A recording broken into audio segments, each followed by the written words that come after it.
သူနဲ့ချင်မှလဲဆိုရင်မာတယ်နှစ်ယောက်တည်းရှိခြင်းနဲ့ဘယ်သူမှနားမလဲတဲ့ကပါတယ်စိတ်မချလို့မင်းကိုကိုပြေတော့မယ်ဘဝနုနုသွေးစီဦးမှလဲဆိုတယ်တမို့ထားပါမယ်တယောက်တည်းချင်နေမယ်ရုံပိတ်ခွဲစိတ်မချလို့မင်းကိုကိုပြေတော့မယ်ဘဝနုနုသွေးစီဦးမှလဲဆိုတယ်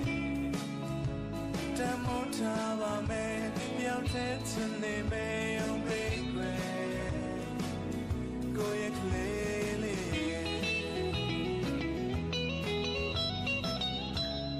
လောက်ချင်တာလုပ်ပြီးတဲ့တက္ကလာမှာအခုလိုလေးနှစ်ခုထွက်လာပါတယ်ဒါလေးက baby လေးအတွက်ဒါလေးကကြတော့မမတယောက်အတွက်ပါအရောက်မှာချစ်စတာကောင်းတဲ့ photo stand လေးတွေပါရှင်